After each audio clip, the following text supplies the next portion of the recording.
What if I told you Mike Piazza, one of the greatest catchers in baseball history, only got his shot because of his father's friend?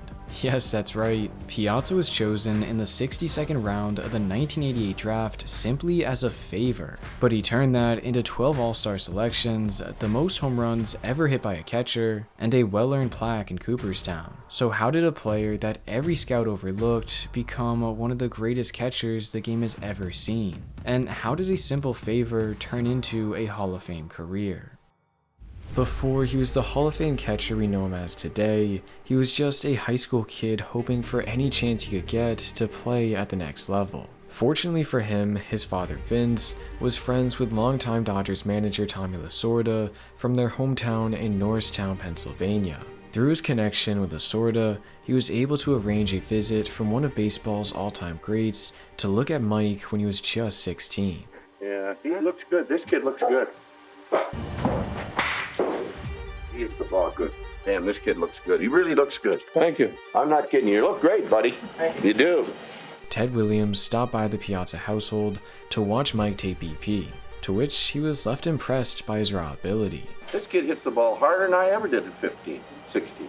Despite earning recognition from one of the greatest hitters in history, Mike still failed to attract any meaningful college offers. He landed at the University of Miami, but only as the backup first baseman, batting a meager 111 in limited playing time. Seeing his potential go untapped, Lasorda helped him transfer to Miami-Dade Community College. At the JUCO level, Mike showed noticeable improvement, hitting .364 in 29 games. It was a respectable output, although it did little to change the minds of professional evaluators. Every scout Lasorda sent to watch him returned with the same verdict. They simply weren't impressed. Realizing his son needed more help, his father asked Lasorda to draft him as a favor. He agreed and convinced the front office to select him, and they did so reluctantly in the 62nd round of the 1988 draft, the 1,390th player out of 1,395 players taken.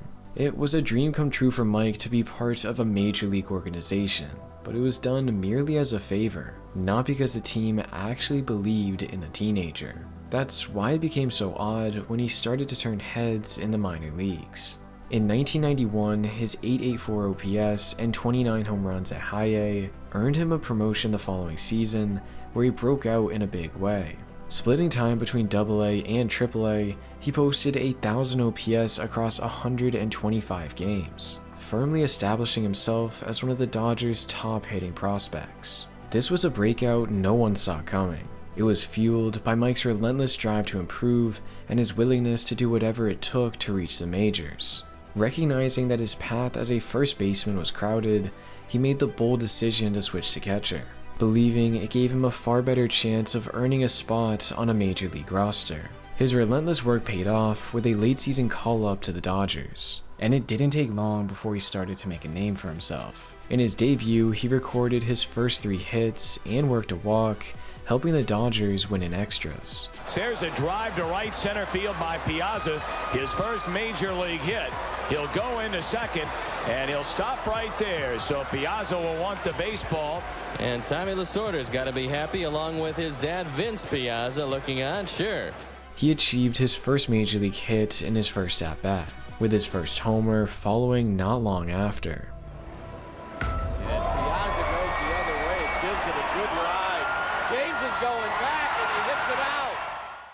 He showed flashes during his 21 games down the stretch, but the growing pains were apparent, as he hit .232 with an underwhelming .603 OPS. His true emergence came in 1993.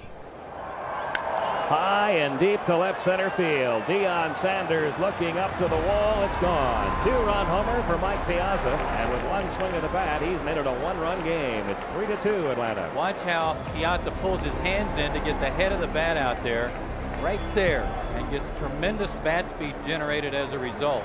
He's hitting .305 with 23 homers, 72 RBIs, and he's thrown out about 39% of the runners who've tried to steal against him. This kid is for real. Right away, he cemented himself in the heart of the Dodgers lineup, posting an .874 OPS in April and only getting better from there. Suddenly, the throwaway pick was outperforming every drafted and developed prospect around him, culminating in a shattered rookie home run record for catchers. The 1-0. And Piazza drives it well deep to right center field. It's got a chance, and it's gone. And Mike Piazza has just established a new rookie record. 29 home runs, the most ever by a rookie catcher in Major League Baseball history. He launched his 29th homer of the season on September 14th, then added 6 more before year's end to finish with 35, a batting average north of 300, and an OPS above 900.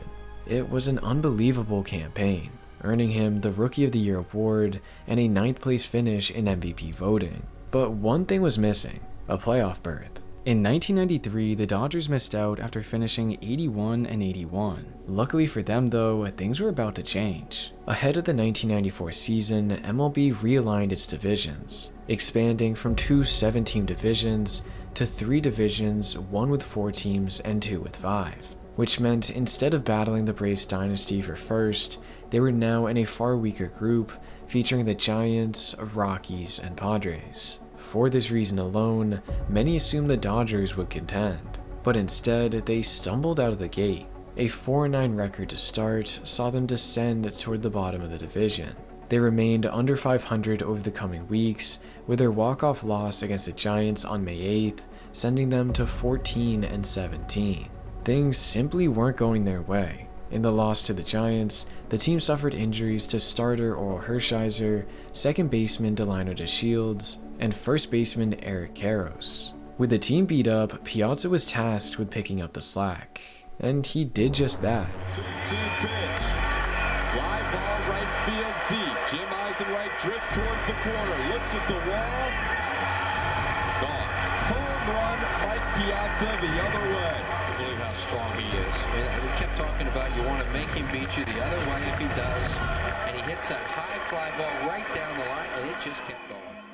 Over the next 13 games, he led the Dodgers to an 11-2 record while batting nearly 400. With him slugging, the Dodgers quickly rose into first place and never looked back, entering the All-Star break 5 games up on the Giants and maintained their lead with a 6-4 start to August. For the first time in years, the Dodgers looked destined to play October baseball, but in an instant, all of their hard work was undone. Well, it is now official. No more regular season, no extended version of the playoffs, and for the first time since 1904, no World Series, Brendan. As owners pushed for a salary cap and the Players Association firmly against it, labor negotiations collapsed. So in mid-August, the players went on strike, which meant for the first time since 1904, there would be no World Series. But first, a quick word for today's sponsor, which I'm sure you'll love, Baseball Hits 26. I spend all day writing, recording, and editing baseball videos, but when I finally get some downtime, it's nice to relax with my favorite baseball players. This time on my phone instead of my editing timeline. Baseball Hits 26 is a fast-paced mobile game that combines authentic baseball action with simple, easy-to-learn gameplay for quick portrait mode sessions. And what I love is that the game is completely decided by you. You can bunt, steal, pinch hit, bring in relief pitchers, intentionally walk batters. Every strategic decision is in your hands. Right now, Kyle Schwarber has been launching homers for me, and while my favorite team never signed him in real life, at least I can finally have him on my Baseball Hits squad. But anyway, my favorite part about Baseball Hits 26 is the community. Whether you're climbing the leaderboards, challenging your friends, or testing yourself against players from around the world, there's always someone to compete with and another game to play. So if you're looking for a fun baseball game that's easy to pick up, then click the link in my description to join my club and see if you can build a better team than mine.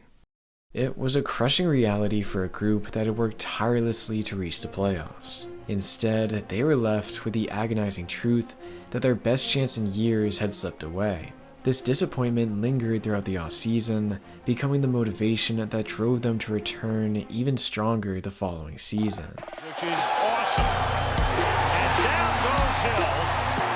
The apple recorded at first, and that's as good as it gets. I'll tell you, I've seen pitchers pitch no-hitters with not as good a performance as Nomo had tonight. I mean, there was nothing that came close to being a clean hit tonight. Nothing. What a performance. High drive deep to center field. Going back his car again. Still going back to the wall. It's gone. A home run. That one is deep to left field. run of the game. What a shot! Smith told me, watch out. This guy's going to have a super year. And he's definitely off to a good start. They really need a victory tonight if they're to continue to entertain those hopes. There's a drive deep to right center, and that ball is gone. Eric Karros hits his 32nd home run of the year, and the Dodgers lead 6-3.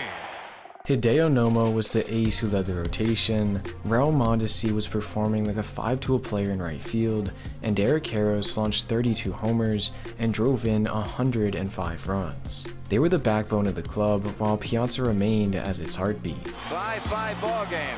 Winning run at second base, nobody out, last half of the ninth inning, and here's a dangerous batter. Right field, way down the line, that ball is out of here. 8-5 Los Angeles, they come up with a win.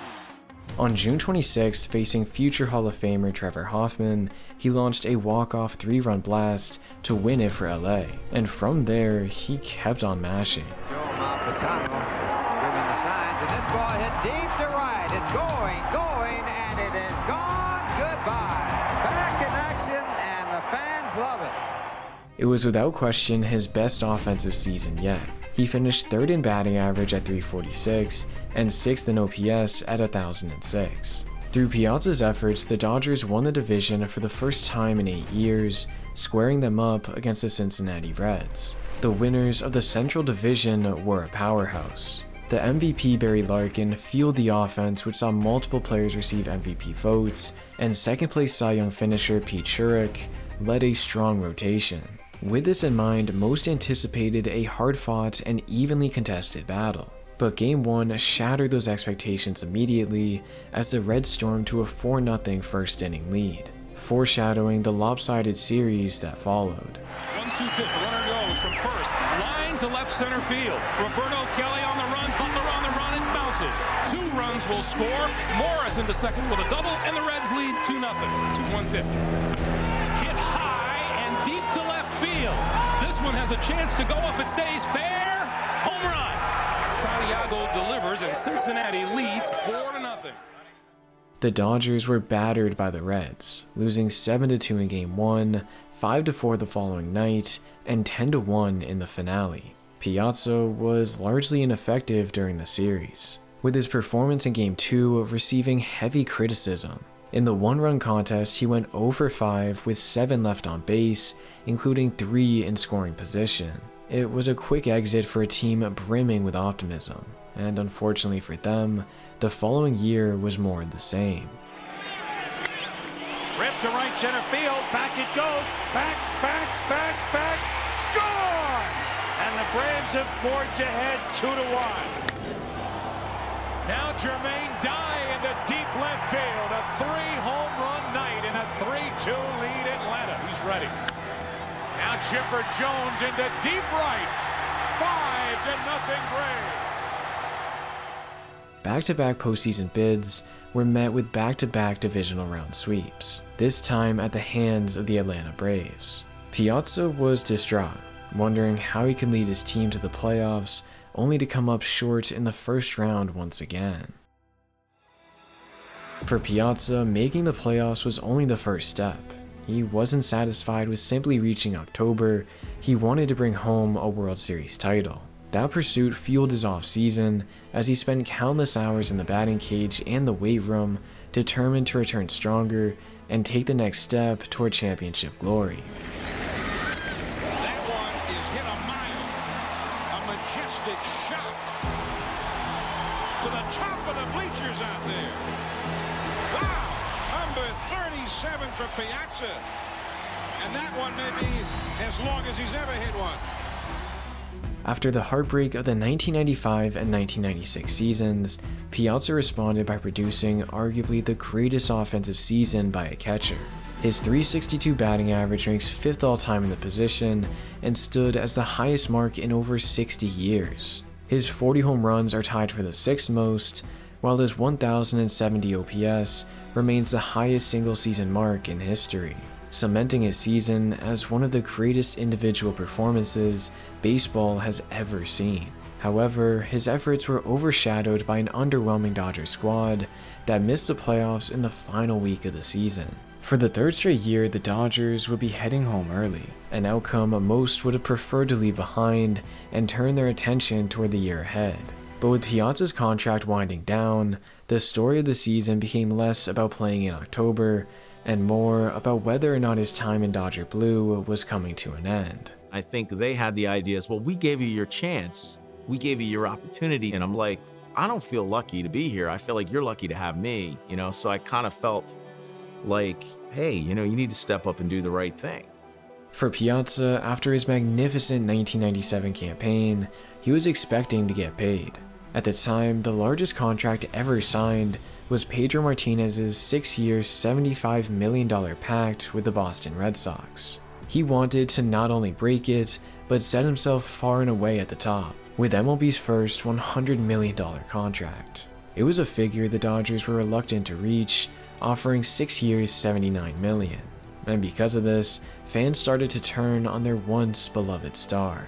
To them, it seemed arrogant to reject an offer that would have made him the highest paid player in baseball history, while virtually guaranteeing that he would enter the Hall of Fame wearing a Dodgers cap. Because of this, they let him know their distaste early in the season.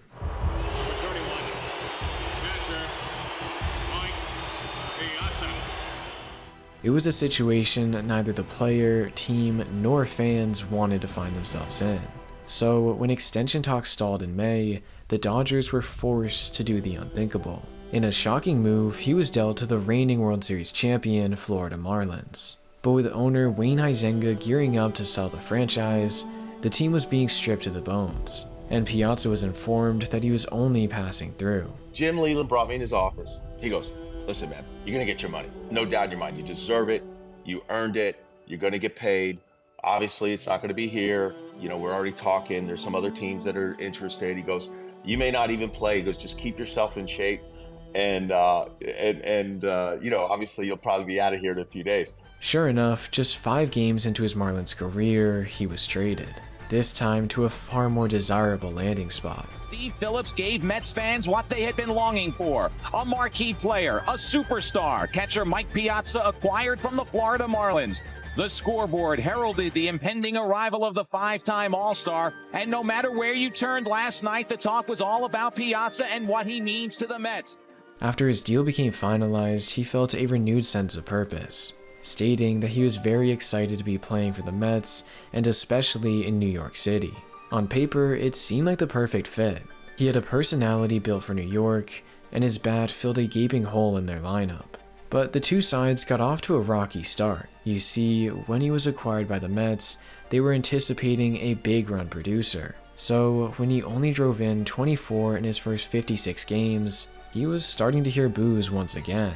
Due to how things were playing out in Queens, Piazza was unsure whether or not he wanted to extend his stay. There's a pretty good chance you're going to be in New York, right? Well, I hope so. I really do. Again, Mike, do it for the kids. Come on. That's when he was begging for a sign. 2-2 to Piazza. Wagner deals. And a high fly ball. Deep right center. This ball is there. How do you like that? Piazza gives the Mets the lead. This is unbelievable. 3-2 New York. During the final 2 months of the season, he hit 14 home runs with a .361 average and an over 1100 OPS. Oh, and he drove in 52 runs in 53 games, silencing the talk about his inability to produce runs. To him, this was a clear sign that New York was the place to be. I know there's a lot of pressure. I know this is not going to be an easy ride, but I got to see this through. In a year or two, I could be run out of town on a rail, but I was traded here for a reason. I need to see it through. It wasn't the 9-figure deal he was seeking, but it still set the record. And more importantly, it gave him relief knowing New York would be home for the foreseeable future. With this calming fact, he was able to reset his focus on playoff glory. And in 2000, that chance finally arrived. There's Bobby Valentine, whose Mets are back in the postseason. The first time in Mets history that the ball club has made 2 consecutive postseason appearances.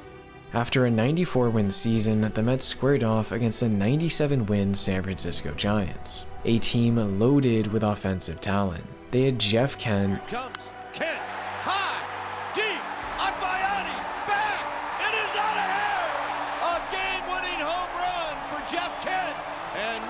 going home. Ellis Burks, and dropped it. That one deep into center. Hollingsworth back to the wall. It's gone. Consecutive homers as Burks goes deep on a second consecutive day. and most daunting of all, Barry Bonds. Pitch on the way, swing and a towering drive to right field. That one is way out of here. Halfway up the right field bleachers for a home run. Bonds with a mammoth shot to right center. His 25th homer of the season, and the Giants are now leading 3-0. This trio headlined one of the highest run-scoring offenses in baseball, which meant if the Mets had any chance to compete, their bats would have to rise to the occasion. This fact put added pressure on Piazza because so far in his 14 career postseason games, his .211 average and .563 OPS were uninspiring, and this subpar play continued in the divisional series. In 4 games, he didn't drive in a single run and sported a sub-700 OPS, adding more fuel to the argument that he was a playoff no-show. However, thanks to the Mets' elite pitching, they were able to squeak by, punching their ticket into the National League Championship Series. And welcome back to Busch Stadium for Game 1 of the 2000 National League Championship Series. The New York Mets, St. Louis Cardinals. The Mets were able to get the better of the Giants without Piazza performing, but the Cardinals presented a far greater challenge. To advance, they would need their star catcher to rediscover his dominant form. Fortunately for them, he was able to rise to the occasion. First and third, nobody out for Piazza, and he hits a ball fair past third and down toward the corner. A first inning run at least for the Mets as Perez scores. It's a double, and it's second and third, still nobody out. The Mets have come firing out of the gate here in St. Louis. Piazza's double opened the scoring in Game 1, and from there, he kept on swinging. And now Piazza on the next pitch goes deep to right at the wall, leaping Dunston a home run. From a near strikeout to a home run on the next pitch, and it's 3-1 Mets. In 5 games, Piazza launched 2 home runs, scored 7 runs, and posted an OPS almost eclipsing 1,500. He was the catalyst for the Mets all series long, cashing in runners on base and prolonging rallies.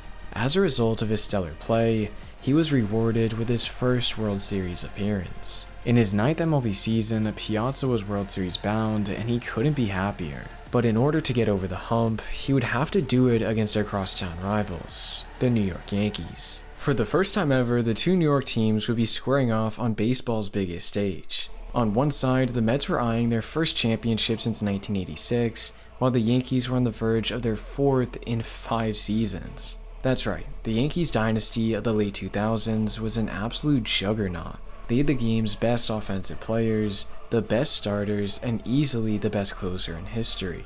Together, they were a seemingly perfect group with zero flaw in sight. That's why, down by a run in the bottom of the 9th, they didn't fret. They hung in, knowing they still had plenty of time to mount a comeback. A one-on-one.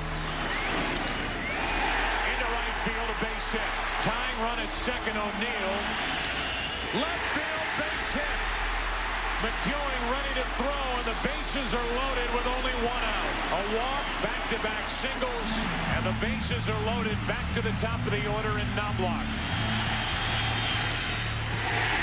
In the air to left. O'Neill will tag. The throw by McEwing into third, and it's a 3-3 game in the 9th. The Mets were 2 outs away from stealing the series opener in the Bronx, but the Yankees rallied to tie it late before completing the comeback a few innings later. 3-3 in the 12th. Vizcaino, left field, base hit. Yankees win Game 1. After losing their lead late, the Mets quickly found themselves trailing in the series. They couldn't let Game 2 slip away, especially with Roger Clemens, a villain in their eyes, standing on the mound. Earlier that season, he and the Mets found themselves in the middle of a feud, and it was all because of Piazza's dominance over the righty. And the 1-0, a high drive to center. Bernie back on the track, near the wall, a grand slam. Piazza hit the ball right over the 408-foot sign to dead center. It's a grand slam Piazza blast, and the Mets take a 4-0 lead. After his grand slam on June 9th, he had gone 7 for 12 with 3 home runs against Clemens. This clearly bothered him, and he let that be known just a few weeks later. The 0-1 pitch way inside and hit him. Piazza is hit by the pitch ball, and he is down on his back in the batter's box. Getting our first look at the replay, and that came in and hit him right in the bill of the batting helmet. Did not get him flush on the helmet itself, but it hit off the bill and knocked the helmet back into his head, and he went straight down backwards in the batter's box. In his first at-bat, Piazza was beamed in the head, an act he described as a blatant tracer bullet right at my coconut. Clemens swiftly denied that there was any intention behind the pitch and called him that night to apologize. But Piazza would not accept, later stating that he had too good of control to miss like that, and he had lost all respect for him. As a result, the focus shifted from who would win Game 2 to what would happen when they met again. The barrel of the bat comes back at Roger Clemens, and he fires the bat back toward Piazza, who is going down the first baseline. A moment created by Clemens. Joe, there were a lot of people who defended Roger Clemens when he hit Mike Piazza in the head. I was one of them. In my view right now, Roger Clemens is dead wrong. After the foul ball shattered his bat, it sent a piece in Clemens' direction. He responded by hurling it back at Piazza, but he claimed there was no intent behind the throw, and that he was just flinging the bat toward the on-deck circle where the bat boy was. Despite this, many believe the incident was far more intentional than Clemens let on, making the umpire's decision to keep him in the game a controversial one, especially as he settled into a groove. Ventura strikes out, 2 gone, and that's 6 strikeouts for Clemens. But again, an idea of how Clemens gets ahead with the fastball and finishes them off with that biting splitter. He was at the top of his game, allowing just 2 base runners across 8 scoreless innings to put the Mets in an even deeper hole down 2-0. As the series shifted to Queens, it was do or die time for the National League winners. Now, if they were going to find a way back into the series, they would do it with a chip on their shoulder. I don't need an apology. I don't really want one, so whatever. It's like I said, chapter 2, tune in later. Maybe there'll be another one. I don't know, but right now we just got to concentrate on trying to play baseball. Piazza was shocked by Clemens' actions, but he chose to put it aside, knowing if he wasted too much energy on the feud, it was energy taken away from his performance. And the Mets would need him at his best, as the Yankees jumped ahead 2-1. Might tie the game. Perez into the corner to cut it off. They bring Jeter around. Thrown by Alfonso to the plate, too late. And it's 1-1 in the third. Into right center field. That ball will get down and go to the wall. Tino Martinez will cruise around third and score. It's 2-1 Yankees here in the 4th inning. David Justice and Paul O'Neill gave the Yankees the lead as the game matured into the middle innings. The Mets needed some offense, but at this point, El Duque had his number, striking him out on identical pitches. But in their third encounter, his first pitch offering didn't break enough. Hard hit, fair down the left field line. Piazza will dig for second. It's a ground rule double. The pitch stayed over the heart of the plate, and Piazza made him pay, leading off the inning with a double, setting the tone as the catalyst for the rally. That's down the left field line. That's fair into the corner. Piazza will score. Ventura is being held at third, an RBI double seal in a 2-2 game. Todd Zeile drove in the game-tying run before scoring the winner just a couple innings later.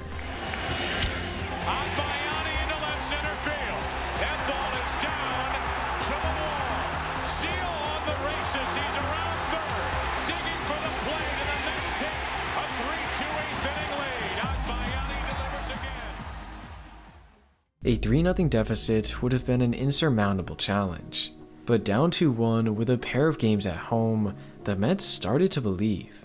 Tonight, it's Game 4 from Shea Stadium, where the New York Mets host the New York Yankees.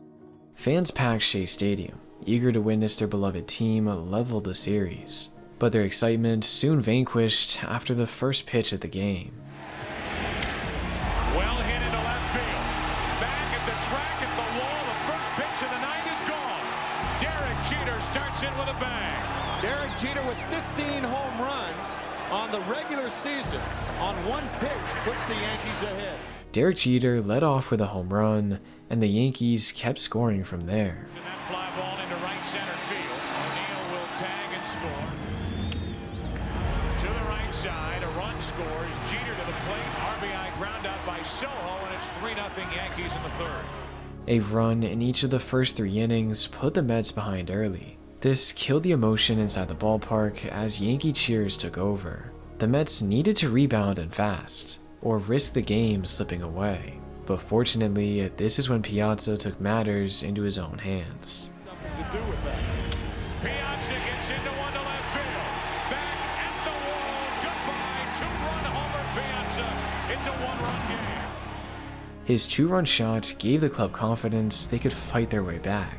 But from there, the Yankee pitchers allowed little wiggle room. After his home run, the Mets bats combined for 3 hits in 22 at-bats, allowing the Yankees to move 1 win away from clinching. Yankees win Game 4. And as it stands, they can clinch their 26th World Championship tomorrow night behind Andy Pettitte. They'll take on Al Leiter in that game at 8 Eastern here on Fox. The Yankee arms have been dominant all series long, and it was more of the same in Game 5. After missing inside with the first pitch, 4 straight fastballs in the same spot. Up and in. He tries to hit with a backdoor slider, back to the fastball to get Piazza. Andy Pettitte and Mike Stanton allowed only 2 runs across 8 innings, handing the ball over to Mariano Rivera to close out the 9th. Bottom of the 9th inning, the Yankees lead 4-2. 2 changes. Justice is gone, so Stanton. And in his place, Mariano Rivera. Down 4-2 with 3 outs left to play, it was looking bleak for the Mets. But after a Benny Agbayani walk, it brought the tying run to the plate, and it just so happened to be Piazza. 1 more out for the Yankees, and they will have a 3-peat. But a big barrier right here in Piazza. He was their rock, their franchise player under the biggest contract in baseball history. Now, that investment needed to deliver more than ever, or the Mets' pursuit of a World Series championship would come up agonizingly short. Piazza gets into one to center. Back is Brian Williams, a 3-pitch. The New York Yankees, for the 3rd time in a row, 4th time in 5 years, and 26th time in franchise history, they are the world champions. Off the bat, Mets fans were hoping for a miracle, but his deep-fly ball fell short of the wall, and so too their World Series aspirations. In 2001, the Mets returned eager to finish what they had started, but as the division race was heating up, tragedy struck. Good evening. Today, our fellow citizens, our way of life, our very freedom came under attack. On September 11th, New York was changed forever, leaving not only the city in fear, but the entire country in shock. So 10 days later, when the Mets returned home, the game became more than baseball. It became a symbol of resilience, unity, and a city determined not to let fear hold them back. The events of September 11th will be forever etched in the minds of everyone in this country. And tonight is part of the healing process. Baseball returns to New York for the first time since September 11th. It was a close game. Ken Caminiti opened the scoring with an RBI double in the 4th. Shuyoshi Shinjo tied the score in the bottom half with a sacrifice fly, before Brian Jordan took the lead back with a run-scoring double in the top of the 8th. This gave little time for the Mets to stage another comeback. But regardless of the odds weighing against them, they began the bottom of the 8th determined to fight back. Fonzie's in first now. Piazza's going to be the batter. The moment called for a hero, and the Mets had the perfect man stepping toward the plate. Lopez wants it away. And it's hit deep to left center. Andrew Jones on the run. This one has a chance. Home run! Mike Piazza, and the Mets lead 3-2. Take a look at this. He's got as much power as anybody. He got the arms extended. A long home run. And a curtain call. two-run home run, and this place exploded. It's been waiting to explode all night. Well, Mike Piazza. As he rounded the bases, he brought unity to New York, giving the city something to cheer about for the first time in what felt like an eternity. And I just believe that I was, had so many people pulling for you. When you feel that energy and you feel everyone like just supporting you and you feel that wind, you just come through. And it was just one of those experiences I can't explain. It was so much larger than baseball. And, I'm very blessed to have came through in that situation. Piazza would spend another 4 years in New York, before 2 stretched between San Diego and Oakland. While he was unable to reach the Fall Classic again, he continued to dominate in the batter's box. It's been a good hit. Right center field, hit well, and there's the record. Mike Piazza off the big board in Shea, and he is now officially the greatest home run hitting catcher in the history of the game.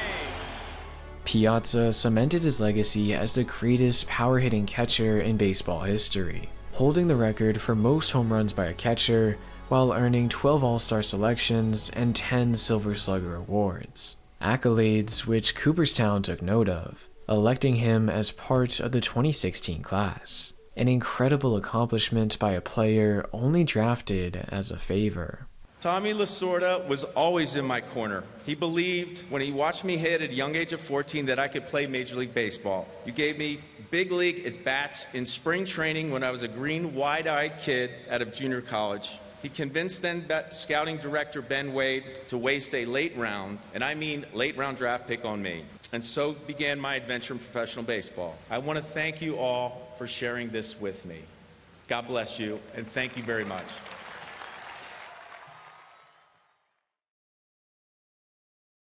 Thank you again to Baseball Hits 26 for sponsoring today's video, and remember to click the link in my description or the pinned comment to download and join my club. Alright, thank you everyone for watching. I will see you in the next one.